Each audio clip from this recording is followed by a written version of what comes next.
Welcome, folks, to Ask Strong Towns Anything. We're catching up. I forgot to hit the recording button earlier. We've got a good crew today. Middle of the summer, taking care of what matters in our community and taking notice of those things so that way we can begin to ask the questions. What do we think about this? How do we work our way through some of these challenges that are here? And so I want to pick up the question that Saeed has just offered for us, which is based on the Bottom Up Revolution podcast that just came out. One of the book recommendations was Cascades: How to Create a Movement That Drives Transformational Change. And I'll leave a link to the show notes in there. And in this book, it talks about the idea that you need to work with all of your existing allies. And I think it's very consistent rather than sort of upfront direct protest or direct sort of confrontation, instead to really work within existing systems. And to me, Saeed, you're really describing a lot of what Strong Towns, I think, is really anchored in.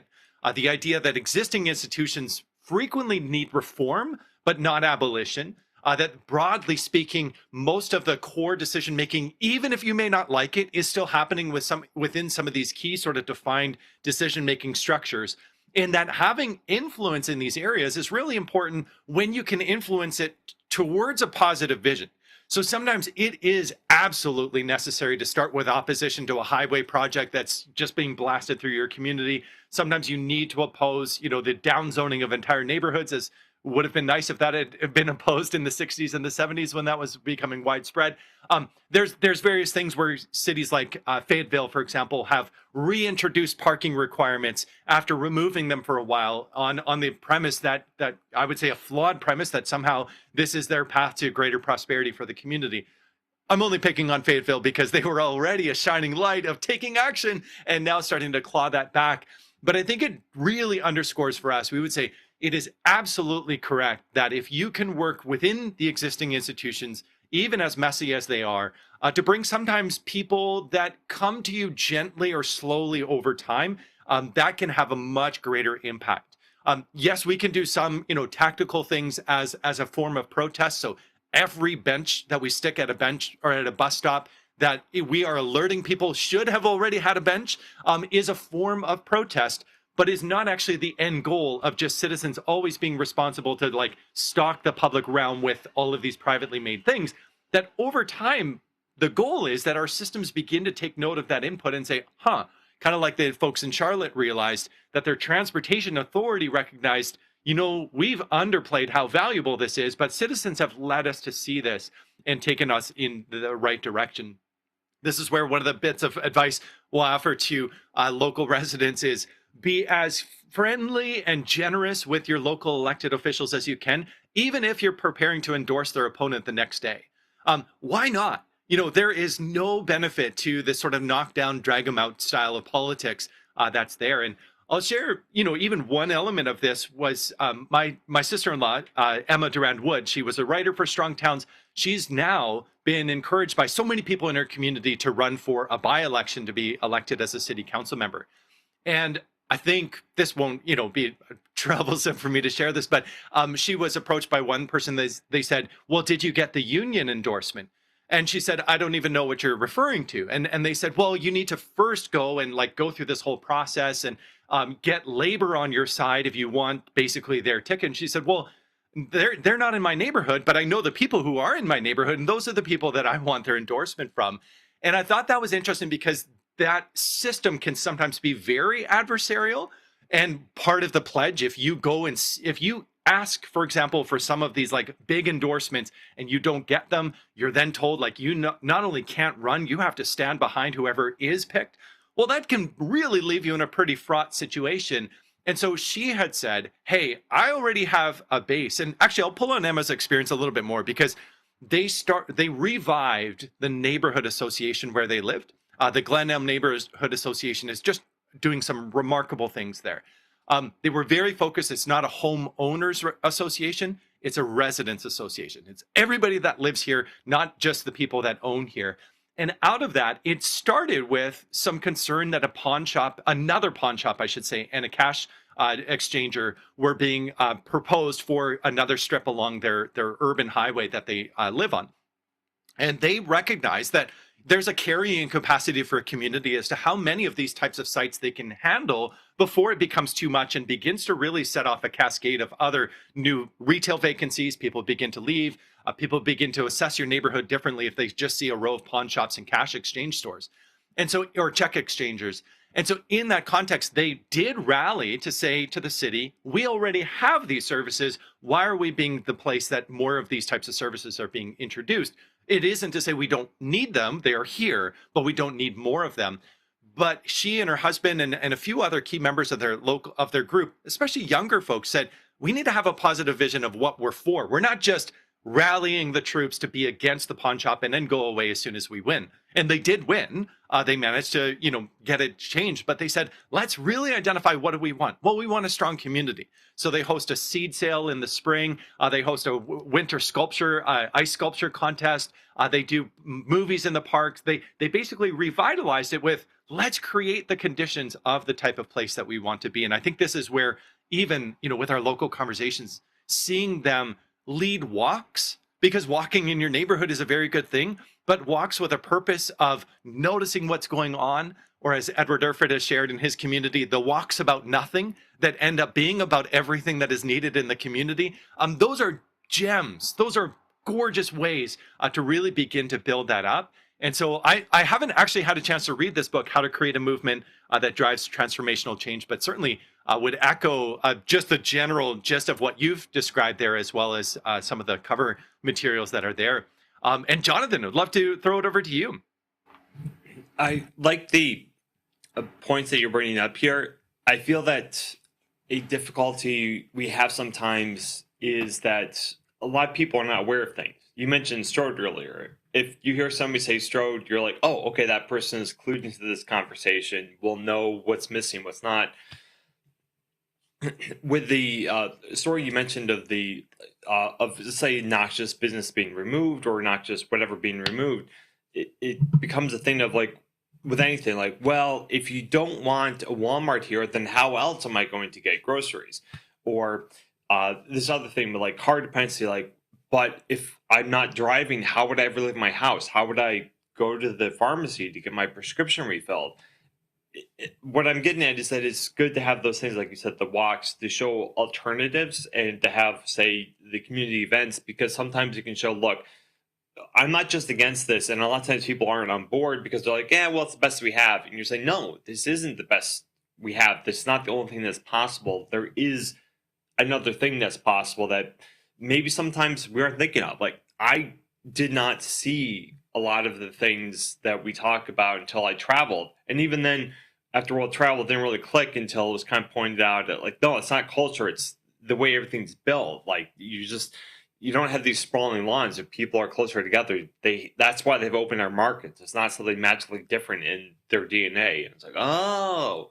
But before that, I was like, like, this store is bad, but without it, like, how else would I get a pair of pants? Like, how else would I buy this? And you're like, well, there are alternatives, And that goes with anything like transportation, like cars and airplanes. Well, without airplanes, how would I go from Michigan to Chicago? Like, you would take a high-speed rail. But they're like, oh, Amtrak's slow. It's like, well, we had sometimes have to do a show with alternatives, so to speak. Yeah, and it picks up. I did an interview with Wendy Nash of Get Around Caboolture, or Get Around Caboo in Australia. And it was originally, their group was called Get Around Caboolture Car Free. And then she had actually Marco de Bromelstraat, or a transportation guy, engineer, as well as other, I can't remember all that he does. He's Dutch, so he's like me. Or no, I aspire to be like him, I should say. But in that context, he said, well, your community, like, you're not saying we also need to be helicopter free. You want to be able to just get around your neighborhood. And so by removing, like, Get Around Caboolture Car Free, just getting rid of the car free part, because that's the part of, like, we need to be able to get around. I thought that was really insightful, and just one of those things that our language does matter, but also our tone. Are we engaging in good faith? And one of the most discouraging things is when people will come along with you for a while, but not be doing so in good faith. This is actually the heart of why, like, with all of our local conversations, they have to sign the Don't Be a Jerk agreement. And I actually think that touches on this idea of, like, the transformational change. It means you even things like tactical urbanism, if you were doing things under the cover of darkness, like it can't be malicious. It can't be, removing signs. It might be like a pointed display of, this is now something that's here, but it has to be, discreetly done. I do think that sometimes the best types of projects are the ones where we can demonstrate this is already in alignment with what used to be here. So the folks down in Baton Rouge, Louisiana, the Lanadas, they brought a team together and they noted where sidewalks had existed and simply had never been restriped properly. And so with simple paint, they went and restriped them. And that is an act of working with the existing infrastructure as it is, though it's been neglected, and just improving it modestly. Bench buses or bus benches are a little bit like that. There's other tools that go along with that, for sure. Donna, I would love to hear your thoughts, because you definitely have, I think, helped to really capture what it is to not only run for office as somewhat of an outsider, but then work within existing systems. And also, I think at times have some of the young bucks in the community that are, chomping at the bit. And you're like, all right, let's work together. Let's figure out how to make this happen. Do you want to share more of your thoughts on that? Well, I was kind of chuckling when you were talking. It's your sister-in-law. Yeah. It's going to be running. Um, yeah, I agree with her, because I did not get the union vote Yeah. or support, and I was just as happy, because then I wasn't, obliged. I didn't owe them anything. Right. There's a drawback to having support, from a group. And she's absolutely right. I don't know if she's in a ward system, but I ended up spending my time walking the neighborhood and talking to people that would actually vote for me, the people that I would be serving. I was also advised, oh, go rub elbows with the powers that be. And I'm like, that for me is a waste of time. They don't live in my neighborhood. So, yeah, she should just sell herself, sell what she's done. Before I ran, I had spoken for 5 years at the podium, talking about, don't spend money on these shiny things, talking about return on investment, talking about fiscal impact, not just economic impact. So I ended up with a reputation, good or bad. So people knew who I was as an entity. So again, your sister-in-law, she is known for work that she's done in the community. She doesn't need, big groups to support her. She needs her voters. Um, and yes, there's some recent things I can share, but once I got elected, I think it was at it was either at a locomotive meeting, where someone that had been on the council put together little 5x7s or 3x5 cards with all these different ideas. And when an agenda item came in front of the council, he would pull out one of the cards that, oh, well, we can do it Strong Town's way. But I don't think he said Strong Town's way. He just said, how about if we approach it this way? So I tried to do that too. Every time something would come up, I would go, well, how about if we, do it a Strong Town's way? Again, I didn't say that, but, and again, with the housing crisis, I read Chuck's book, and then I put together a bullet point, handed it to the city manager, and says, here's your resolution to put in front of council for the type of changes we need to solve the housing crisis. Some of the things that the local conversation has done has stepped on people's toes.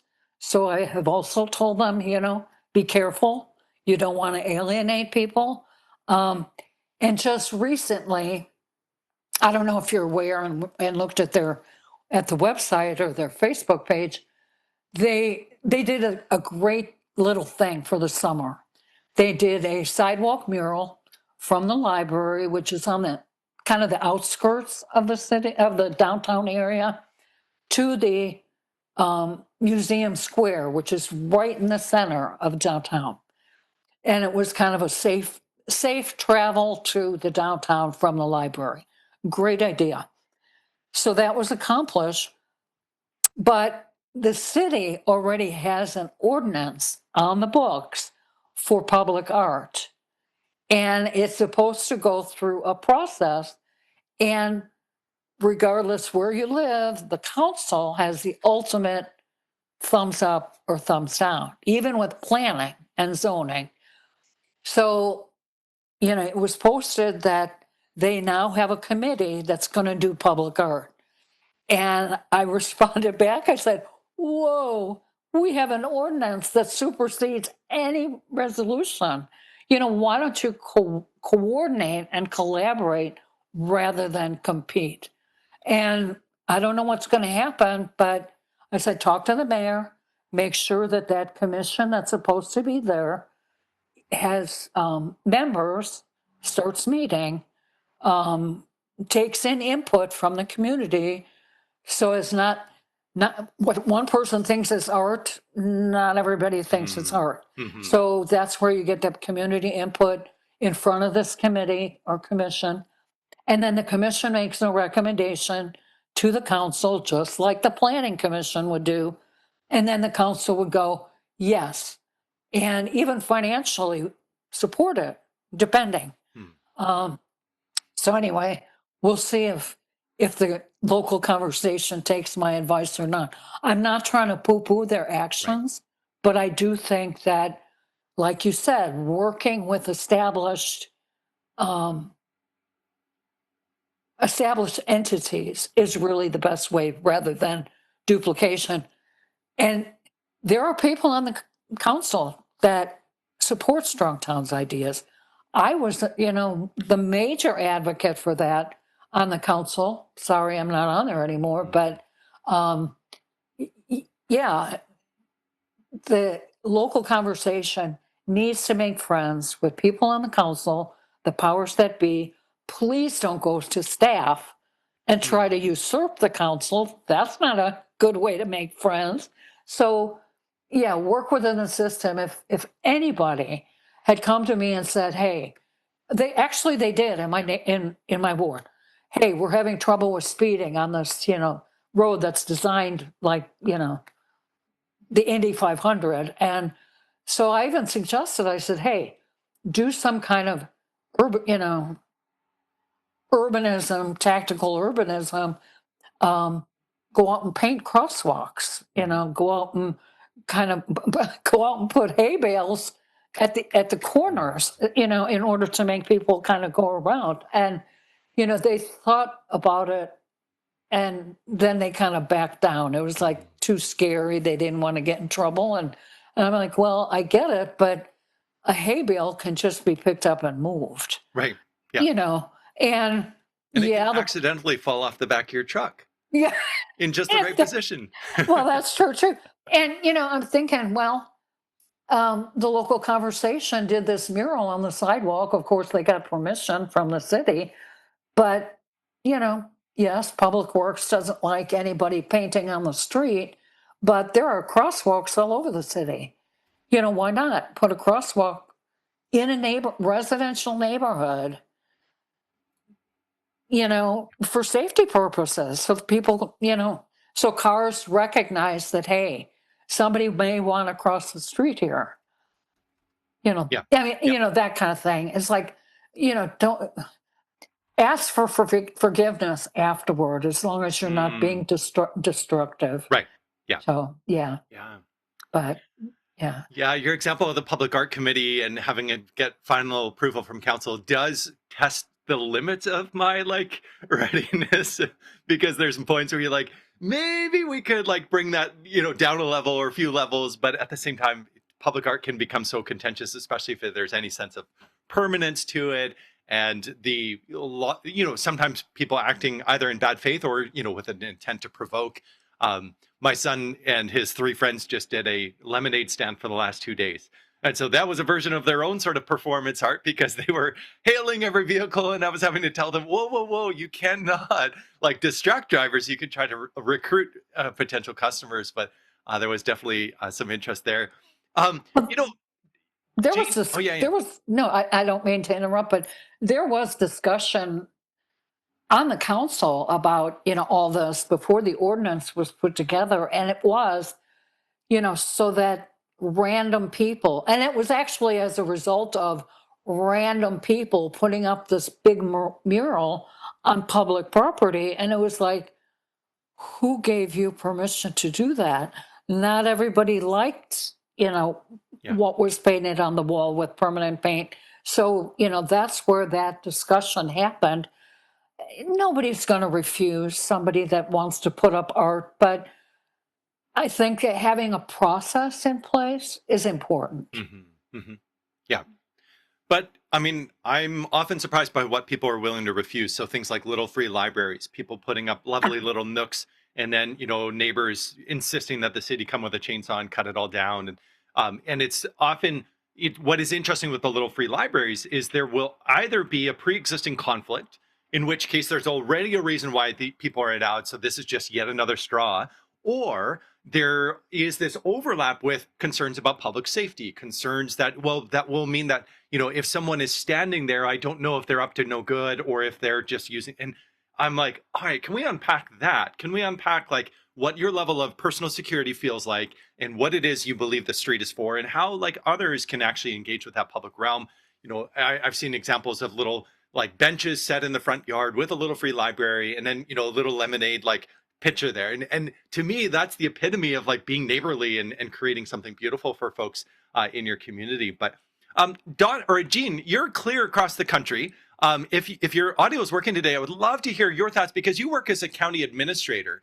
And so you see a lot of people that either have very little experience engaging with the county or are coming in hot and at times probably want to jump over the counter to try to get their way.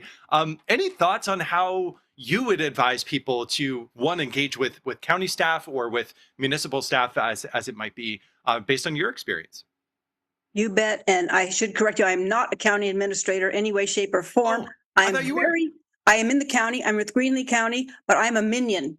Oh, okay. That's why I have used the analogy of the chimney sweep now and then. If you were familiar with Mark Twain's story about how to get the message to the king, you take it to the chimney sweep first. Well, I'm the chimney sweep. So I love that. I said, I'm just part-time in engineering, but I'm the one and probably the only one at this point reading our new draft ordinance. Right.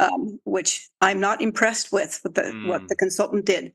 So with that, I had kind of wanted to ask Donna too why she had said don't go to staff, since I am staff, and I will tell you I take things to the county administrators, but just often in the public comment, because I go to all the county board meetings because they're one door down from me, and they're on Tuesdays. It's part of the day reasons I'll work on Tuesdays. But I wanted to ask her why you don't go to staff. Well, it's kind of complicated. Staff works for the city manager in our city. And of course, the city manager is the employee of the council. Council sets policy, and then the city manager is to direct the staff to implement that policy. So the staff does the what, or not the staff, the council does the what, staff does the how and when. So staff has what I would call a calendar or priority list or whatever, depending on the budget and time frame of the kind of work. So if someone off the street goes directly to staff, then something else gets bumped out of the way. And it basically might be, not always, might be interfering with the policy agenda of the elected. In our community, the city manager basically put a stop to the elected going to staff, because the staff are like, the elected are the kings and queens, and we have to do whatever they say. So instead, we, put requests through the administrative assistant. She brings it to the city manager, and then the city manager works with it for a solution. But it doesn't mean that they should never go to staff. I think they can go to staff for advice and make suggestions, but then staff I would say should then go to the city manager to bring that to the council. Because if the council doesn't want it done, it's kind of a waste of time. That's just my perspective. That's very helpful. And again, because my comments as the minion, the chimney sweep have been to the county board, perhaps going around the county manager, although I'm on a first name basis with him, but that's what happens when you're in a county as small as this, and that my colleague in planning and engineering, her dad happens to have just been elected to the board. So it gets, but he replaced the one I knew the most. So it's interesting. But with that, if I can ask a couple of other slightly off topic questions, this is about, since I am reading the ordinance, and I had put in my 2 cents worth that perhaps we should get rid of the parking ordinance, but the consultant from Phoenix was adamant that it needed to stay in there. But I think I'm going to pester, since nobody else is bothering to read it anyway, and see if we can take it out. If we do get it taken out, would we be the first entire county to do so? Ooh, I don't know. We'd have to ask our friends at the Parking Reform Network. I've not heard of counties doing that. I know that states are taking action to sometimes relax them, but not remove them entirely. But it'd be entirely fitting, especially because your incorporated areas, some of your communities would still have some of their own superseding documents that might still have parking standards. But at least at minimum throughout the county, there would be that availability of no parking requirements. And certainly, I mean, I often reference Greenlee County because it is very remote. It has a small population, large geographic spread. And the idea that all of these things should be regulated in the same way as they would be in Phoenix seems, one, shouldn't be done in Phoenix, and two, is definitely not suitable for Greenlee. That's an interesting question. If anybody else wants to, either Jonathan, I might deputize you as a researcher to do a quick search, but it's a fascinating question. Yeah, but you said you had a couple of questions. Oh, but I do see that RL has his hand up, so I don't want to interrupt, but I'll throw this out for maybe future consideration. Can we, the Greeley County's tentative budget has come out. I've been in contact with our finance officer, again, so small you'd walk up the hall and know everybody. And he has said that in August sometime we could go over it. Can I submit this, since it's a public document, can I send it to you all? I would love to just, peruse it, take a look at it, see what's in there. And maybe that becomes fodder for a future Ask Strong Towns Anything session, where we kind of look at a couple of the key elements of it and kind of dissect it based on what we broadly can note or take note of in that. So long as you're not violating sort of municipal standards, then you're in the clear. So, because it is one of those things, Donna, I've definitely referenced you as the person that make sure that when you receive the council packet, so long as the things are, there's not the things that are in camera, everything else, like, to be shared is one of those actions that council members can really be impactful for. And I actually think city clerks, city staff can do the same, so long as, there might be a logistical reason why stuff doesn't get published publicly on the website for, Max, the website guy, doesn't get to it until, he's had a few cappuccinos in his day. Like, there might be delays for why things take a while to get publicly posted. But when it's actually available is the moment it gets turned over with clearance for that to be issued. So I would imagine if that's already happened internally, it might be worth a question, but especially if it's a paid consultant's report, many of those are also just, somebody would ask, hey, we paid good money for this, where's the end product? And most municipalities will release those. Curiously, with Urban 3 as one example, they will do the math, and some of those reports get deep sixed. Cities don't like the numbers, and just like you can't find them. So that was the case in a community in Utah and Provo. Was it Provo? One of them, it was, they did the work, they did the analysis, and then nobody saw it after that. And it was like, oh man. And so I've had Strong Towns members trying to get that information to be able to have more informed conversations in the community. But sounds like, sometimes that work by an external organization, always with the threat that it's just a copy and paste document for the most part, means that a community, it is a key moment when you adopt these types of plans and strategies. So, Richard, over to you. So thank you. So I want to tie together what Donna, Jean, and Saeed early on mentioned, having there's a combo there because Saeed asked about how do you go around, how do you get in touch with people?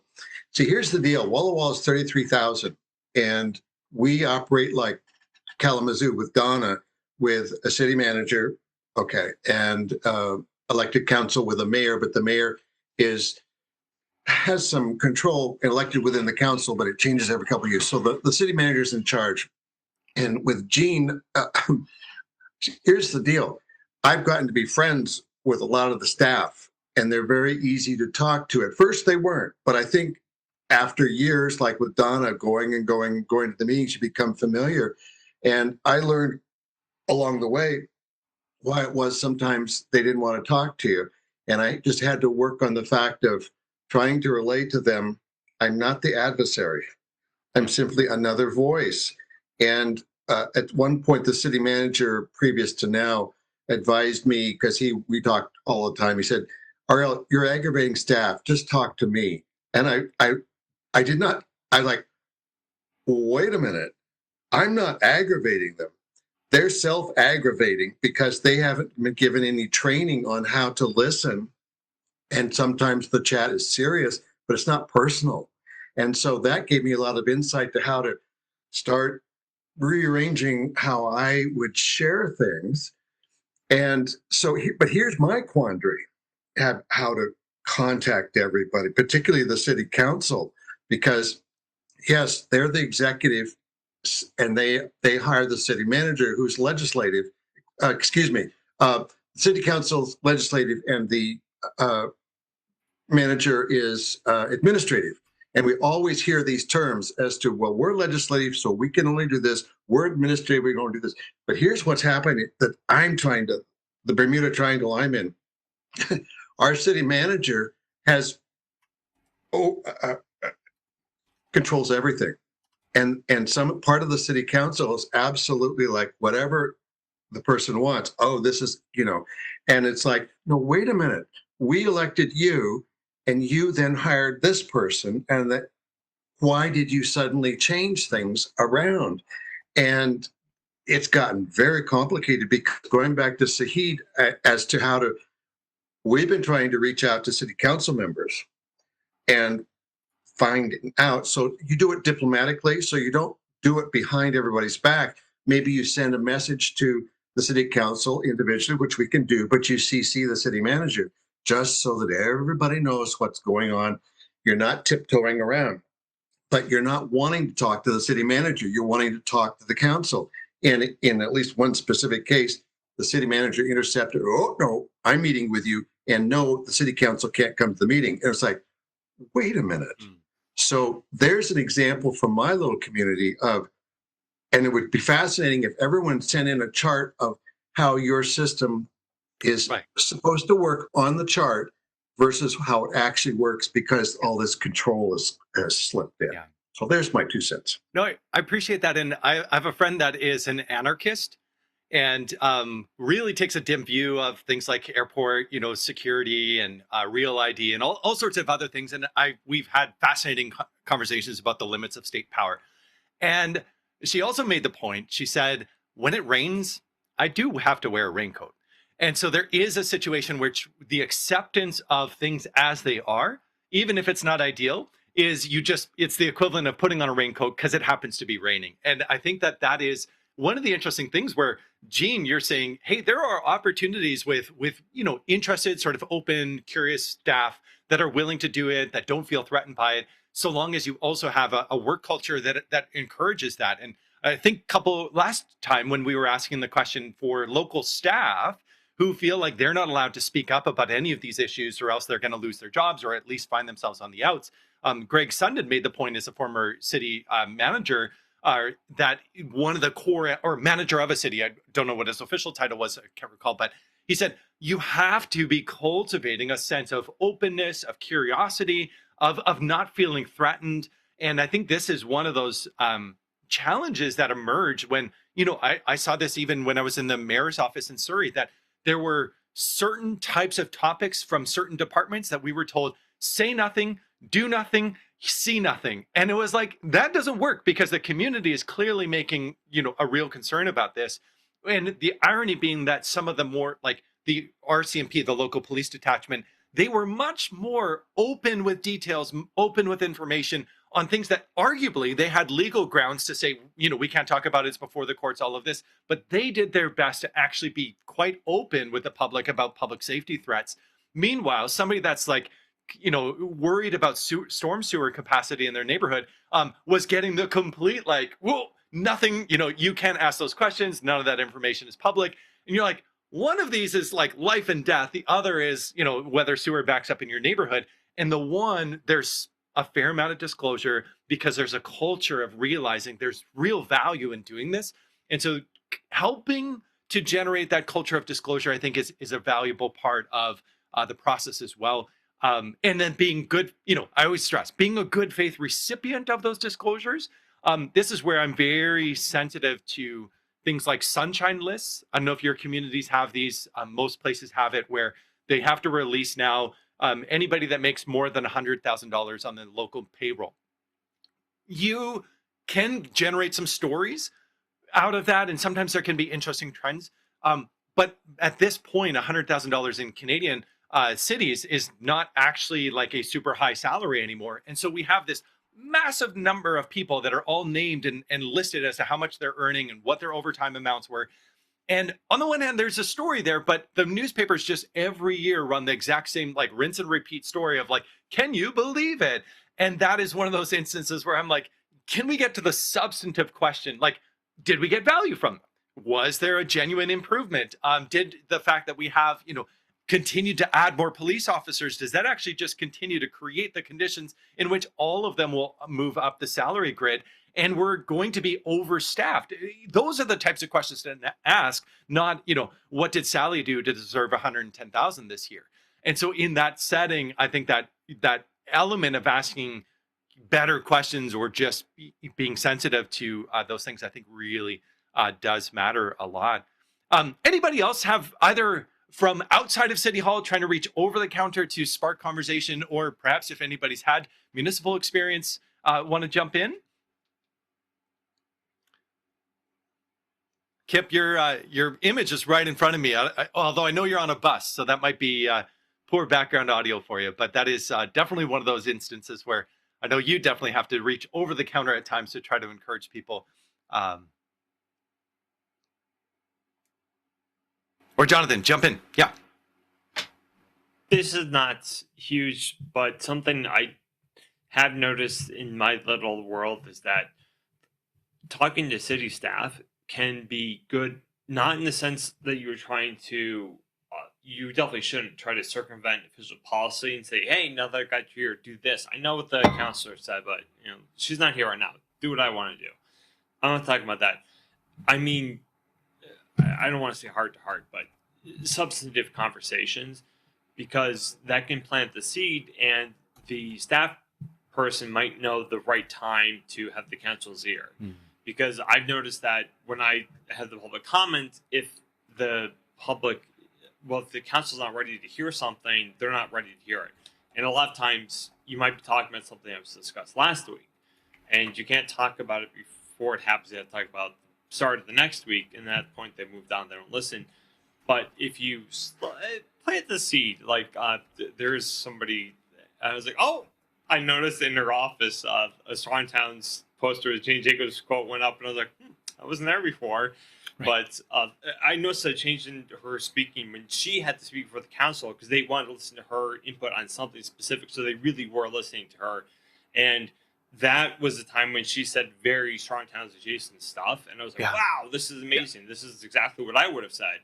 But she knew the right moment to say that. And that's where I feel that talking to staff can be best, is they will know when to speak to the elected people.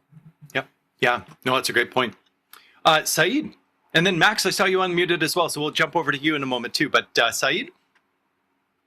Oh, sorry. I was thinking of inviting city staff to our monthly meetings to get more info on the inner workings of the municipality.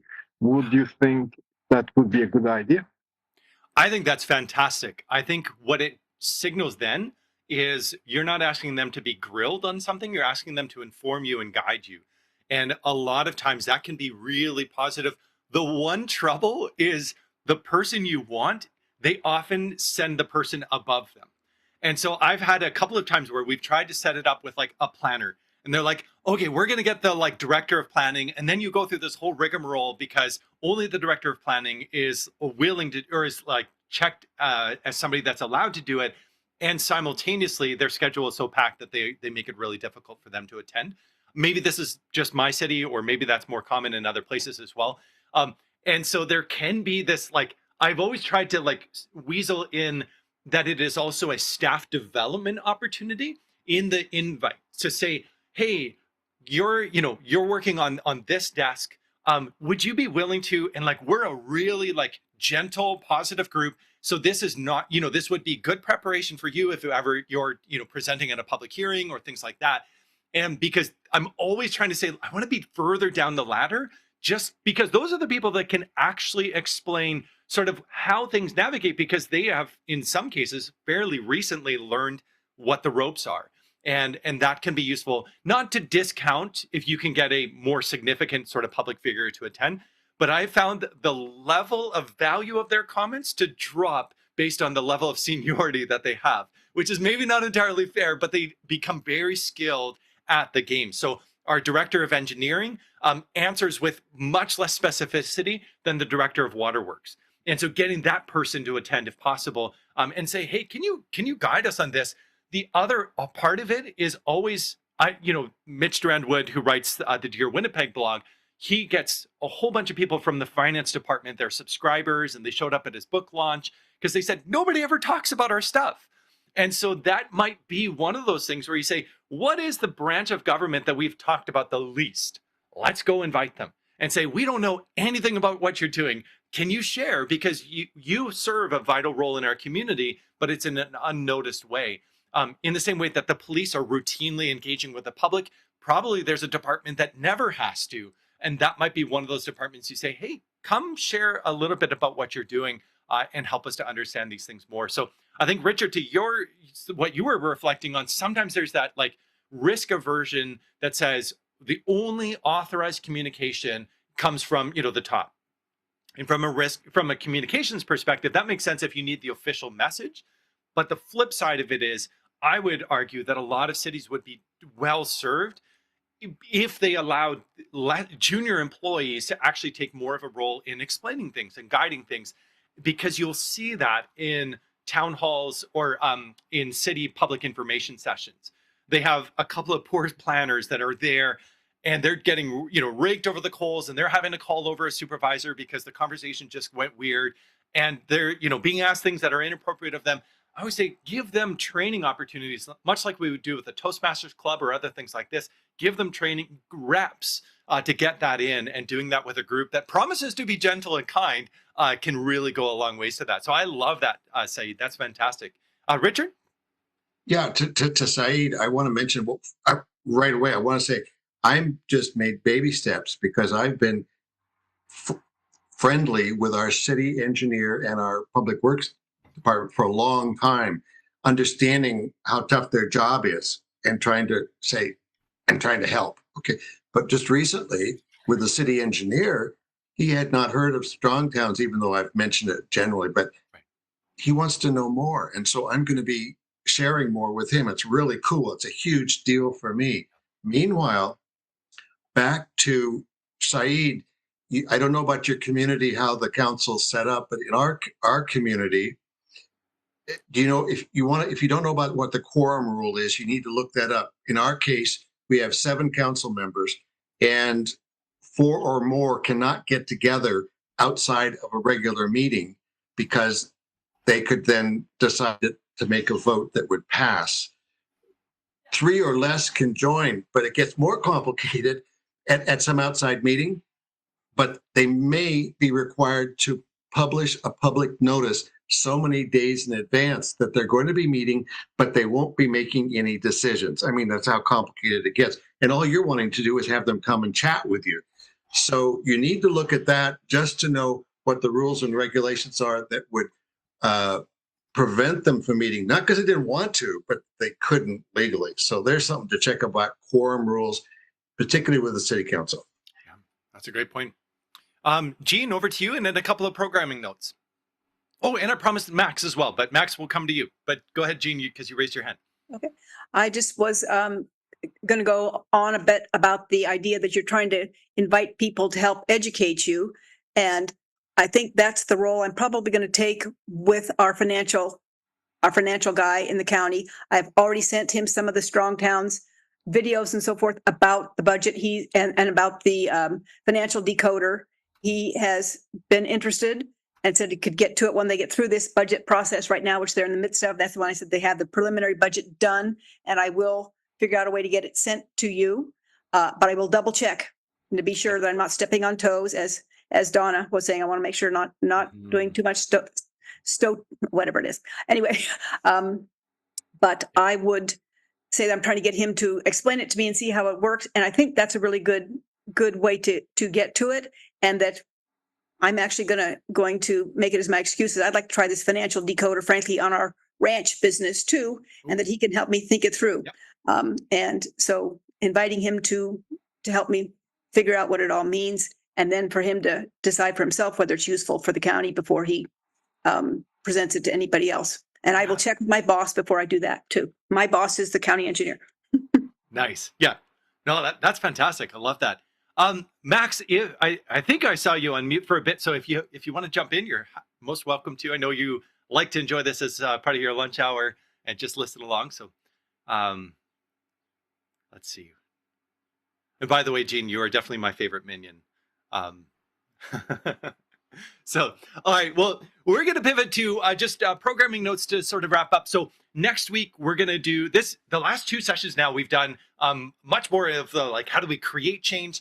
With Edward back, we'll also take time for some of the specific technical questions that are coming in, as that's definitely his bailiwick and where he shines. And so that will be the topic for this coming week. Aaron's question about housing character within existing neighborhoods, some of the challenges around that. If you have other topics, definitely feel free to submit them. strongtowns.org/ASTA is the simplest way. If you go there to the form, you can set that up there. And then I dropped in the chat just 3 upcoming opportunities. The first one is, I'm really excited for Tuesday. We're doing a pretty casual hangout with people that are either podcasters or writers with a blog or a Substack, or are doing short form or long form video.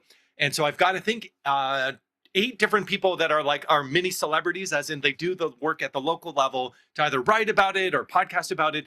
Kevin Klinkenberg with the Messy Cities podcast, Tiffany, who does the Bottom Up Revolution. And so a bunch of them are going to be there. Mitch Durand-Wood, who writes the Dear Winnipeg blog. All of them are going to be available, but the idea is like we're going to break into specific rooms based on format.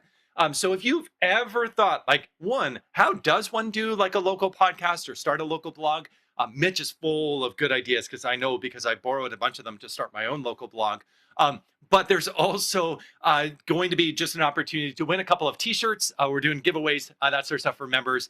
And it is, I think it'll be fun. And you can bring a drink of any kind and enjoy it because it'll be in the evening. So it's 5:30 Central, 3:30 for us Pacific folks. But if you're on the East Coast, it'll be like 7:30. You can sit on a porch if your community has porches and enjoy that. And then just a quick encouragement as well. We've got both Kip and Richard that were members of this year's inaugural cohort.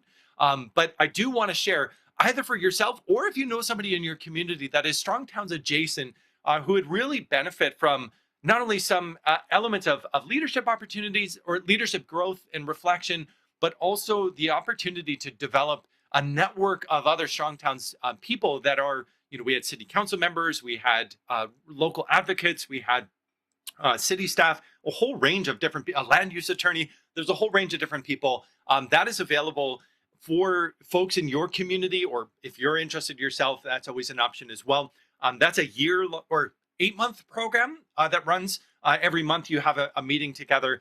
Would definitely recommend just check it out or pass it along to somebody who say, hey, I think you might benefit from this. Always be gentle when you recommend training to somebody, or but it's I guess it's less, that is less about like a specific type of training and much more about just developing a fluency in things that are persuasive within communities. And then the specific one is the accelerator, is much more intense. It's over 6 weeks. Every week you meet together. There's a larger price tag just because the intake for us is a lot more intense. But they work their way through each of the sections of the Bottom Up Revolution book to talk about like how do you create those building blocks for lasting prosperity. So that might be something where if you have somebody that you know to be interested in these ideas, but it's like, I don't see it, or I don't see the big picture. They work professionally, but you want them to become more engaged in this. Definitely recommend that they check it out because that is available. In particular, if you're a Strong Towns member, you're eligible sort of if you need a scholarship in order to make it work financially for you to be able to attend. We have said that we will take all of the core applications that come in. If they pay right away, they're in. But then from that point onwards, members are front of the queue for any consideration for discounting and things like this, because you're already part of the Strong Towns movement, continuing to build this up. The last thing I'll say is we are just 5 local conversations away from 300 now. So really excited for that. Looking forward to seeing if we see a few more groups that have promised that they're going to hold their first meetups here in July or August. They're getting ready. And so we will hit that 300 mark very soon here, which is delightful and I think very impactful in its own way as well. And with that, we're at our time. This has been great. I'll leave the session open for a little bit longer if we want to chat as well. But I do have to step away because I've got a couple of things going on. But I'm glad we had a chance to connect today. Thank you for taking time for Ask Strong Towns Anything.